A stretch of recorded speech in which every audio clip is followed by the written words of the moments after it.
ትንሽ እኛ ከናንተ ቀደም ስለምንል በደንብ የምናውቀው ነገር ለናንተ ማስተላለፍ ያለብን ነገር የ1960ዎቹ ትውልድ እየተባለ ብዙ ጊዜ ይነገራል ትሰማላችሁ። የ1960ዎቹ ትውልድ ማለት የዛሬ ጽምዶ ማለት ነው። ፊልድ ማርሻሉ ማን ይናገር የነበረ ብለው ስለ 1960ዎቹ ትውልድ በደንብ የምናውቀው በማለት መናገር ሲጀምሩ ብሎ መስማት ልክ ነበር። ሆኖም እሳቸው ኖርኩበት የሚሉትን ዘመን በቅጡ አይናገሩትም። አለማወቃቸውም ግንፍል እያለ ቢያስቸግራቸው የ1960ዎቹ ትውልድ ማለት ጽምዶ ማለት ነው ብለው አረፉ። የኢትዮጵያ ፖለቲካና ጦርነት ብርሃኑ ጁላ የሚልን ገጸ ባህሪ በተለያየ መልክ ተዋናይ አድርጎ ከቀጠለ 50 ዓመት የተሻገረም ቢሆን ስሙ በተለያዩ መንግስታት ውስጥ በተለያዩ አማጽያን ስር ሲላላክ እንደነበር የሚያሳይም ቢሆን ታሪኩን ግን ይክዳል። የደርጉ ወታደር፣ የመንግስቱ ኃይለማርያም አብዮታዊ ጦር አባል፣ የኢህአዴጉ ምርኮኛ፣ የመለስ ዜናዊ ክፍለ ጦር አዛዥ፣ የኃይለማርያም ደሳለኝ ምክትል ኢታማዦር ሹም፣ የአብይ አህመድ ፊልድ ማርሻል በሚል የህይወት ታሪካቸው የሚነበብላቸው ብርሃኑ ጁላ ክህደትን ቀጥለውበታል። ነገሩን የበለጠ ግልጽ ለማድረግ አንድ የታሪክ እውነት አስቀምጠን እንነሳ። የ1960ዎቹ ትውልድ አካል የሆኑት የኢህአዴግ ታጋዮች እንደ ብርሃኑ ጁላ ያሉ ተማራኪዎች ሲያጋጥሟቸው እጃቸውን ወደ ላይ አስብለው ጠመንጃቸውን ከተቀበሏቸው በኋላ 3 አማራጮችን ይሰጧቸው እንደነበር ተጽፏል። አንድም ወደ ትግሉ መቀላቀልና ደርግን መዋጋት፣ 2ም ወደ ቤተሰብ መሄድ፣ 3ም ወደ ውጭ አገር መጓዝ የሚሉትም አማራጮች ነበሩ። ብርሃኑ ጁላ የመረጡት ወደ ውጪ ወይም ወደ ቤተሰብ መሄድን አልነበረም። ይልቁንም እናት ጦራቸውን፣ አብዮታዊውን ሰራዊት እሳቸው ጽምዶ ካሏቸው የ1960ዎቹ ወጣቶች ጋር ሆኖ መዋጋትን አፈሙዝ አዙሮ መፋለምን ነው። ብርሃኑ ከምርኮኛነት ወደ ታጋይነት ሲቀየሩ ቀን ሲወጣ ኤታማዦር ሹም ሆናለሁ ብለው ወይም መጠጊያ ቤተሰብ አተዋለያም ውጭ አገር ብሄድም እርባና የለውም ብለው ስለመሆኑ ሲያብራሩ አልተደመጡም። ከአብዮታዊ ወታደርነት ወደ ታጋይነት ሲቀየሩ ግን ለአቅመ ማገናዘብ የበቁ በመሆናቸው ተገደው ያደረጉት ነው ሊባል አይችልም። እናም ኤርትራ በኢትዮጵያ ቅኝ ተገዝታለች የሚሉትን እሳቸው ጽምዶ የሚሏቸውን የኢህአዴግ ታጋዮች ተቀላቅለው ቢያንስ 2 ዓመት ለሚሞላ ጊዜ ጸረ ደርግ ውጊያ አድርገዋል። እናም የደርግን መንግስት ለማፍረስ እዋጋለሁ ብለው የኢህአዴግን ታጋዮች ካሰለጠኑ ሰዎች አንዱ ሆኑ። የደርግን መንግስት ያፈረሱ ታጣቂዎችን ቆመው ያሰለጠኑ መሆናቸውን ዘንግተውም የ1960ዎቹ ትውልድ የራሱን መንግስት የሚያፈርስና እርስ በርሱ የሚጫረስ ይሉታል። ተሳክቶላቸዋል። እርስ በርሱ የሚጨፋጨፍ የራሱ መንግስት የሚያፈርስ ኢትዮጵያን ኢኮኖሚካሊ የሚያዳክም ለጠላቶቻችን ምቹ ሁኔታ በር የሚፈጥር መዓት ባንዳ ከውስጥ ስለተገኘ ነው። መንግስትን በማፍረስ የሚከሱት ራሳቸው ጭምር በተማረኩበት ጠመንጃ የመንግስቱ ኃይለማርያምን አገዛዝ የተዋጉበትን ታሪክ ነው። ይህንን ግን አይጠቅሱትም። ጉዳዩ ኦህዴዳዊ ክህደት ተብሎም የሚታለፍ አይደለም። በእርግጥ ለግብፅም ሆነ ለሻቢያ ጉዳይ ፈጻሚ ሆኖ የተላላከ ኤታማዦር ሹም በኢትዮጵያ ከሳቸው በፊት የለም። አገሩን ወደ ብጥብጥ በመክተት የግብፅን ፖሊሲ ያስፈጸመውንና በሻቢያ አገዛ አገር የወጋውን ታሪካቸውን ከማውሳታችን በፊት ተናግሮ አናጋሪው ብርሃኑ ጁላ የ1960ዎቹ ትውልድ ዓላማ ቀይ ባህርን እንዳንጠቀም ለማድረግ ነበር ይሉና ህዳሴ ግድብንም እንዳንገነባ ነበር በማለት ያክላሉ። እሱን እንስማው።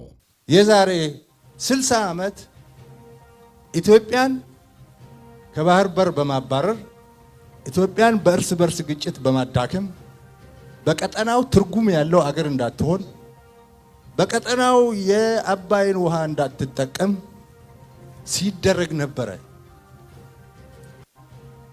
ሲደረግ ነበረ። ተሳክቶላቸዋል። ከባህር በር አስወጥተውናል። ያልተሳካው ባህር አባይን መገደብ የማትችል አገር መፍጠር ነበር። እሱ አልተሳካም። የተከበሩ ፊልድ ማርሻል ሆይ የ1960ዎቹ ትውልድ የአባይ ወንዝን እንዳንጠቀም ለማድረግ ሲሰራ ነበር ማለት ምንድን ነው? ህዳሴ ግድብን የገነባው ያቆመውና የታሪክን የፍሰት አቅጣጫ የቀየረው የ1960ዎቹ ትውልድ ሆነው የመለስ ዜናዊ አመራር እንጂ ካሙዙ ካሳና አዳነች አቤቤ እኮ አይደሉም ብሎ መከራከር ጉንጭ ማልፋት ነው። ተናግረው የሚያናግሩት ፊልድ ማርሻሉ ግን ይቀጥላሉ። የ1960ዎቹን ትውልድ ካርቱምንና መቋደሾን ደጅ የሚጠና ሲሉ ይወነጅሉታል። ያን ጊዜ ካይሮ ሄዶ ደጅ የጠኑ፣ ያን ጊዜ ካርቱም ሄዶ ደጅ የጠኑ፣ ያን ጊዜ መቃዲሾ ሄዶ ደጅ የጠኑ ያን ጊዜ ካርቱምና መቋዲሾ ሄደው ደጅ የጠኑ የሚሏቸው ሰዎች መንግስት በሆኑበት ጊዜ እንደሳቸው ጎረቤት ሀገራትን ደጅ ጸንተው አገር ለመውጋት አልተሰማሩም። የያኔው መንግስት የያኔዎቹ ኢታማዦር ሹሞች ጎረቤቶቻቸው እንዳይወሯቸው አገራቸውን ሲከላከሉ ኖሩ እንጂ ጎረቤቶቻቸውን እየጠሩ ህዝባቸውን አልወጉም። ነገሩን በቀጥታ እንግለጸው። ኢትዮጵያ ብርሃኑ ጁላ የተባሉ የጦር ኢታማዦር ሹም እስከሚመጡባት ድረስ አንድም ጊዜ ጎረቤቷን ጋብዛ ህዝቧን አልወጋችም። መንግስት ሆኖ እንዲህ ያለ አገራዊ ክህደት የፈጸመም የለባትም። በዚያን ጊዜ ካይሮ ሄዶ ደጅ የጸኑ የሽምቅ ተዋጊዎች ሊኖሩ ይችላሉ። እንደ አብይ አህመድ በፈርዖን ቤተ መንግሥት ደጃፍ ላይ ቆሞ እየማለ ለግብፅ ለመስራት ደጅ የጠና የኢትዮጵያ መሪ ግን ወላሂ እያለ የማለ የኢትዮጵያ ጠቅላይ ሚኒስትር ግን ተመዝግቦ አያውቅም። መቋዲሾ ሄዶ ደጅ የጠኑ ያሏቸውም ሰዎች እንዲሁ በትጥቅ ትግል ላይ የነበሩ ወጣቶች እንጂ መንግሥታዊ ኃላፊነት የነበራቸው ባለሥልጣኖች አልነበሩም። ብርሃኑ ጁላና አብይ አህመድ፣ ደመቀ መኮንንና አበባው ታደሰ ግን የአገሪቱ ትላልቅ ባለሥልጣናት ሆነው ከሶማሊያም ሳይቀር ጦር አስገብተው መቋዲሾን ደጅ ጠንተው ኢትዮጵያ ውስጥ የጦር ወንጀል መፈጸማቸውን የተባበሩት መንግሥታት ሳይቀር መዝግቦላቸዋል። ይህንን ያደረገ የ1960ዎቹ ትውልድ የለም። የሱዳንን መንግስትና አልፋሽጋን ውሰድ፣ ምዕራብ ጎንደር ድረስ ዘልቀህም ምድረገነትን ተቆጣጠረው፣ በምትኩ ከኢትዮጵያ ጁንታ እንዳይወጣ ተዋጋልኝ ብሎ የአገሩን ግዛት ቆርሶ የሰጠ ካርቱምንም ደጀጠና ሌላ የአገር መሪ ኢትዮጵያ ውስጥ ከኦህዴድ ብልጽግና በፊት ኢትዮጵያ ውስጥ ከአብይ አህመድና ብርሃኑ ጁላ በፊት አልነበረም።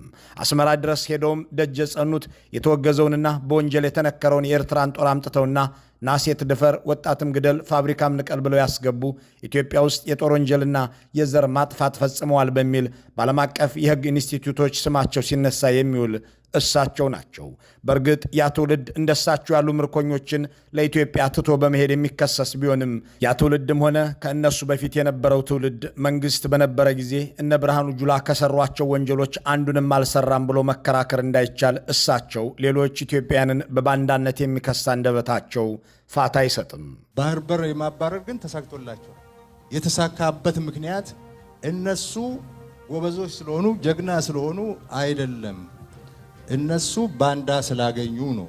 ለጠላቶቻችን ምቹ ሁኔታ በር የሚፈጥር መዓት ባንዳ ከውስጥ ስለተገኘ ነው። መዓት ባንዳ ከውስጥ ተገኘ፣ የራሱን አገር የሚያዳክም ባንዳ አገኘ ይላሉ። ይህንን መንግስታዊ ባንዳነት የፈጸሙት ፊልድ ማርሻሉ እየተገለባበጡ ያገለገሉትን የ1960ዎቹን ትውልድ ሲወነጅሉ ዘንድሮስ ማራኪያቸው ማን ነው? ብልጽግና አይደለምን ያስብላል። አለቃቸው አብይ አህመድ ከመገናኛ ሬዲዮ ተሸካሚነት እስከ ሚኒስትርነት ለ27 ዓመታት የኖሩበትን ስርዓት ክደው ተላላኪ ነበርኩ እንዳሉት ሁሉ ብርሃኑ ጁላም መንግስቱንም መለስንም ጻድቃንንም ሳሞራንም አለቃ አድርገው የኖሩበትን ታሪካቸውን ዘንግተው ሕይወት ሁሉ ከ2010 እንዲጀምርላቸው እየጣሩ ነው። ያኔ በምርኮኛነት መንፈስ ውስጥ ሆነው የሳሞራ ዩኑስንና የጻድቃን ገብረትንሳኤን ቃላት ያነበንቡ የነበሩት ብርሃኑ ጁላ ዛሬ ደግሞ የአብይ አህመድን የብልጽግና ወንጌል እርባና ቢስ ቃላት በማንበብ ላይ ናቸው። የምርኮኛነት መንፈስ 70 ዓመትም ሲሞላ የማይለቅ ይመስል ዘንድሮም የልባቸውን የሚናገሩ አይመስሉም። የ1960ዎቹ ትውልድ ዓላማ አባይ ላይ ግድብ እንዳንገነባ ነበር የሚለው ንግግራቸው ለዚህ ጥሩ ማሳያ ነው።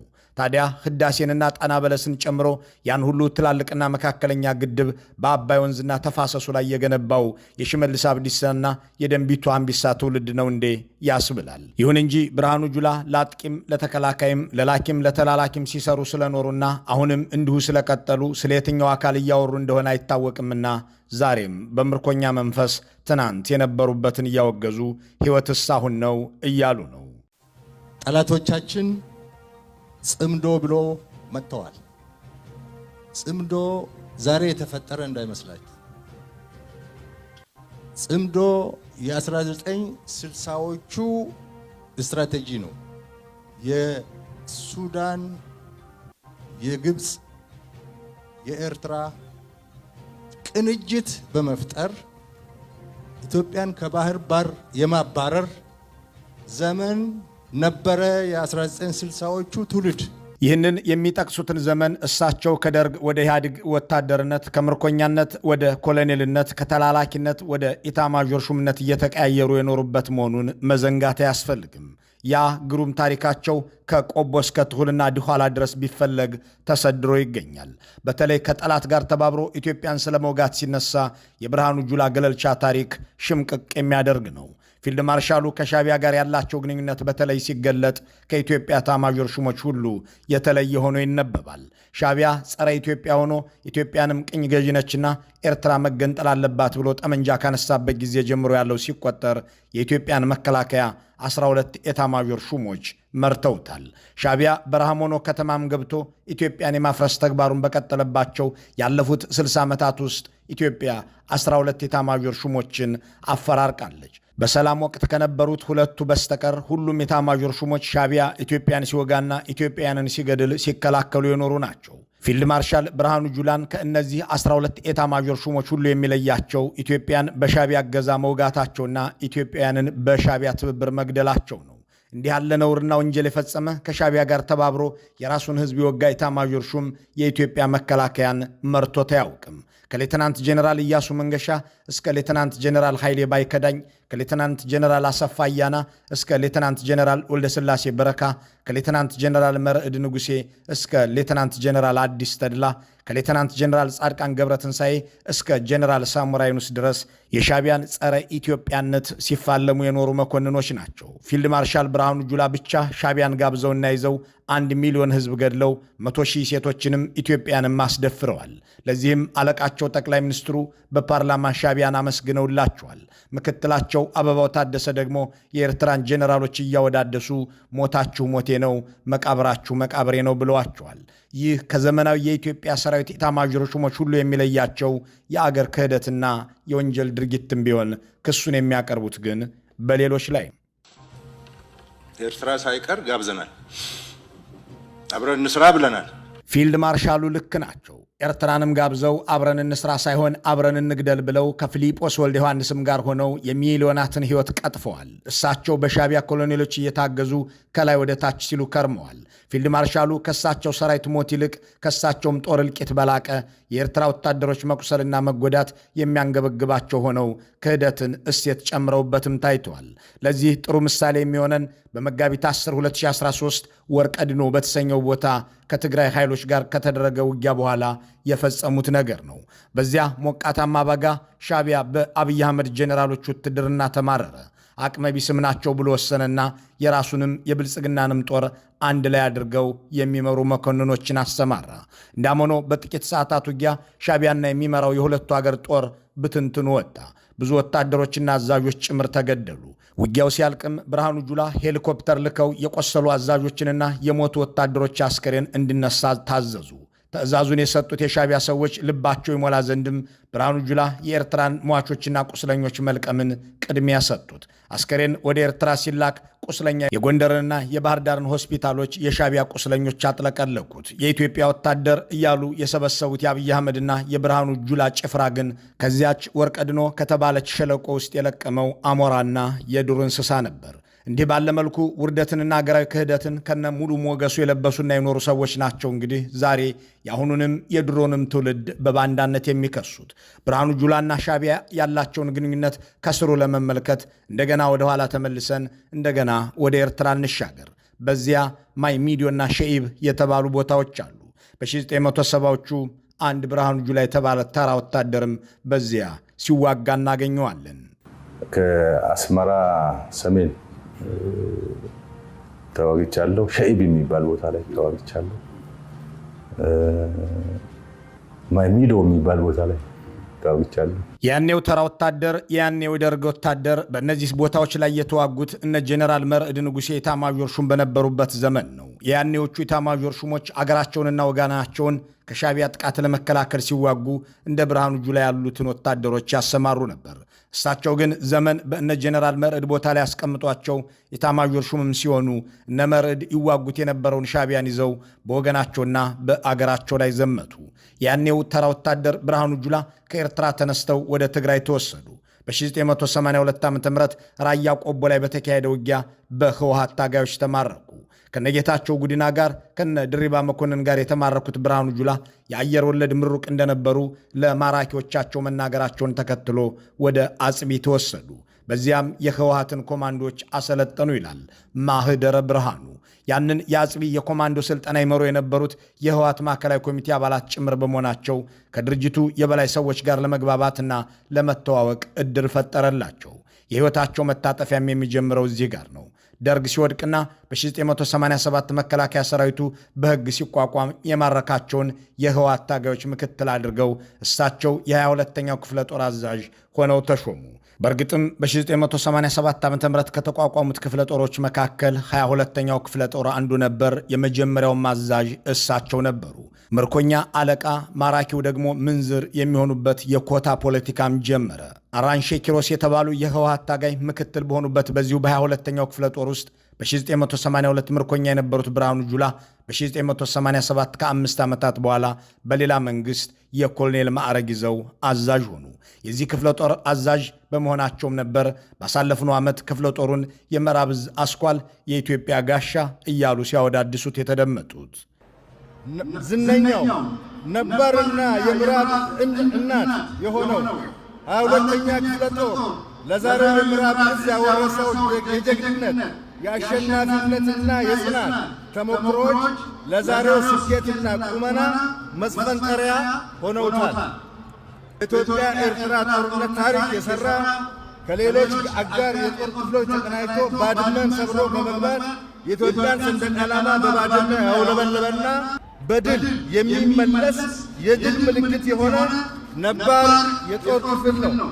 ነገሩን ብርሃኑ ጁላ አንስተውታልና ተናግረው ማናገራቸውንም ቀጥለዋልና የዛሬውን ፊልድ ማርሻል ያኔውን ኮሎኔል ተከትለን ወደ ሰሜን ኢትዮጵያ እንሂድ። ሻዕቢያ የተባለ ስብስብ ኢትዮጵያ ተበታትና እንደ ኤርትራ የደቀቁና የተናቁ ትናንሽ ሀገራት ካልተፈጠሩ በቀር አልኖርም ያለ የአስመራ ኃይል ግንቦት 1990 ኢትዮጵያን ወረረ። የረባ ሰራዊት ያልነበራት ኢትዮጵያም ያሏትን ክፍለ ጦሮች ወደ ተከፈተበት አቅጣጫ እንዲነቃነቁ አደረገች። የኮሎኔል ብርሃኑ ጁላ 22ኛ ክፍለ ጦርም ወደዚያው ይሂድ ተባለ። ግን የያኔው ኤታማዦር ሹም የጀኔራል ጻድቃን ወታደራዊ ኮማንድ አንድ ውሳኔ አስተላለፈ።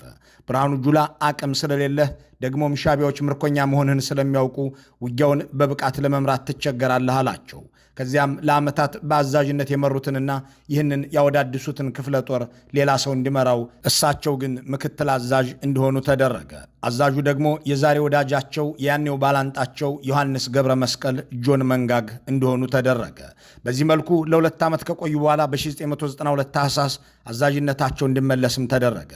ምክትላቸው አብርሃ ተስፋይ ድንኩል ይሁኑ ተባለ። በውትድርና ዓለም አትችልም ወይም ፈሪነህ ወይም ብቃት የለህም መባል አሸማቃቂ ቢሆንም ኮሎኔል ብርሃኑ ግን የ22ኛ ክፍለ ጦር አዛዥነታቸው ሲነጠቅም ሲመለስላቸውም እንግዳ ስሜት አልተስተወለባቸውም ይሏቸዋል የያኔ ጓዶቻቸው። ከዚያ ይልቅ እሳቸውን ያበሳጫቸው አምረረው የሚጠሉት አብርሃ ተስፋይ ድንኩል ምክትላቸው ተደርጎ 22ኛ ክፍለ ጦርን መቀላቀሉ እንደነበርም ያስታውሳሉ። ለዚያም ይመስላል ከብዙ ዓመታት በኋላ ከ5 ዓመታት በፊት በትግራይ ጦርነት ከፍተው ከሻዕቢያ ጋር ተጋግዘው ሲዋጉ ድንኩል ሞቶ በማርያም ቤተ ክርስቲያን ተቀበረ እስከ ማለት የደረሰ ወፍራም ውሸት በኢሳት የፕሮፓጋንዳ ተቋማቸው በኩል ሲናገሩ የተደመጡት። ጉዳያችን ሻዕቢያና ብርሃኑ ጁላ ናቸውና በዚያው በኢትዮ ኤርትራ ጦርነት ላይ እናተኩር። የዛሬው ፊልድ ማርሻል በደርግ ዘመን በጀኔራል መርዕድ ንጉሴ ስር በነበረው ጦር ተራ ወታደር ሆነው በኢህአዴግ ዘመን ደግሞ በጻድቃን ገብረትንሳኤ ስር የክፍለ ጦር አዛዥ ሆነው እንደገና ሻዕቢያን ሊዋጉ ባድመ ተገኝተዋል። እሳቸው እንዲህም ሲሉ ለአንድ የፈረንሳይ ሚዲያ ሲናገሩ ተደምጠዋል።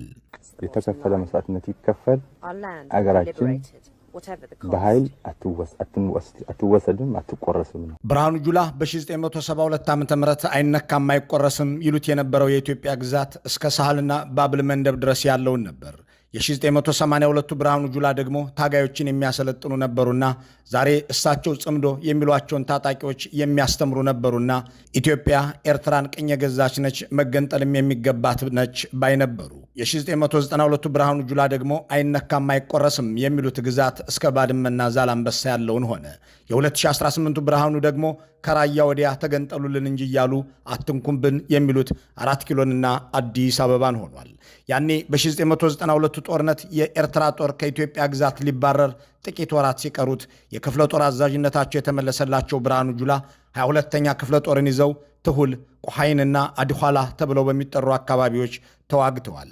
ከጦርነቱ መልስ ብርጋዴር ጀነራል የተደረጉት መኮንኑ ከዚያ ዘመን ወዲህ ሻዕቢያን የተፋለሙበት የአመራርነትም የተመሪነትም ታሪካቸው አክትሞ በአገሪቱ ታሪክ ለመጀመሪያ ጊዜ ሻዕቢያን ይዘው ኢትዮጵያን ይወጉ ኤታማዦር ሹም ያስባላቸው ምዕራፍ ላይ ይደርሳሉ። ኒውዮርክ ታይምስ በምርመራ ዘገባው እንዳለው ከሰኔ 2012 እስከ ጥቅምት 2013 ዓ.ም ድረስ ጠቅላይ ሚኒስትሩ እንደ ብርሃኑ ጁላ ያሉ ሚስጥረኞቻቸውን ይዘው ከሻዕቢያ ጋር በመሆን ትግራይን ለመውጋት 14 ጊዜ በድብቅና በይፋ መከሩ። በመጨረሻም ውጊያ ጀመሩ። የሻዕቢያን ጦር ጋብዘው ለሻዕቢያ ጦር ደሞዝ ከፍለውና አስታጥቀው በኢትዮጵያን ሀብትና ሕይወት ላይ ያዘመቱት የመጀመሪያው ኤታማዦር ሹም 1 ሚሊዮን ሕዝብ ጨርሰው ዋሽንግተን ፖስት እንዳለው ደግሞ 100,000 ሴቶችን አስደፈሩ። ሴት ደፋሪ ብርጌዶችን፣ ዕቃ ጫኝና ፋብሪካ ነቃይ ክፍለ ጦሮችን ያሰማራው ሻዕቢያም በነብርሃኑ ጁላና አብይ አህመድ ጋባዥነት ሕዝብ አደቀቀ። ለዚህ ተግባሩም በፓርላማ ተወደሰ። በጣም ነው የምናመሰግነው የኤርትራ ሕዝብና መንግስት ስላደረገው ነገር። ብርሃኑ ጁላ ጠቅላይ ኤታማዦር ሹም፣ አብይ አህመድ ጠቅላይ ሚኒስትር እስከሚሆኑ ድረስ ሻዕቢያ ኢትዮጵያን በሁሉም መልክ የማጥፋት እቅዱን የሚያሳካበትን መንገድ አግኝቶ አያውቅም። ከብርሃኑ ጁላ በፊት ያሉት 11 ኤታማዦር ሹሞች፣ ከአብይ አህመድ በፊት ያሉት ሁሉም ጠቅላይ ሚኒስትሮች ይህንን ጥፋቱን እንዲፈጽም ፈቅደውለት አያውቁም። የወደድ ብልጽግናዎች ግን ጋበዙት። አበል ከፍለው አገር አፈረሱ። የኤርትራው ማስታወቂያ ሚኒስትር የማነ ገብረ መስቀል እንዳሉት ጋብዘው አስገብተው አመስግነው ጨረሱ።